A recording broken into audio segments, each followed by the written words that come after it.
Pendant 2 jours, soit du 7 au 8 décembre 2021, le haut magistrat du Nord Kivu et du Sud Kivu, civils et militaires, participent à une formation et échange d'expériences sur la justice transitionnelle à Goma, sous l'égide du BCNUDH, des ministères des droits humains et de la justice congolaise. Ces assises ont pour, entre autres objectifs, de contribuer au renforcement des capacités sur les fondamentaux.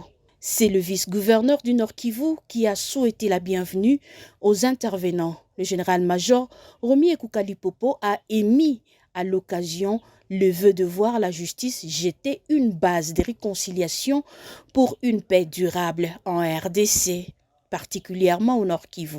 Dans le cadre d'une province comme la nôtre, ou de 2 provinces comme l'Ituri et la nôtre, soumises toutes les 2 à des exactions massives, des violations massives de droits de l'homme, et où l'état de siège a été instauré,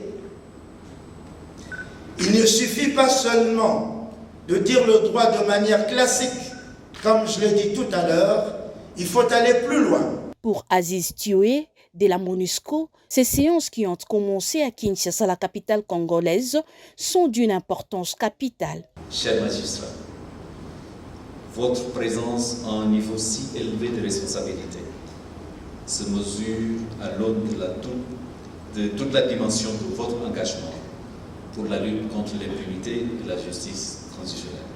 Les garanties de la non-répétition des crimes graves sont une des visées, affirme le ministre congolais des Droits humains qui a annoncé les consultations populaires prochainement sur la justice transitionnelle avant de lancer cet atelier officiellement.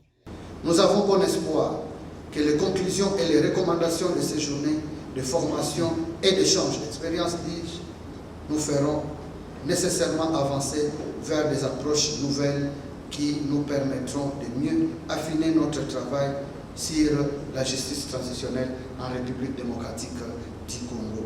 L'Institut national des formations judiciaires a circonscrit les cadres de ces échanges d'expérience.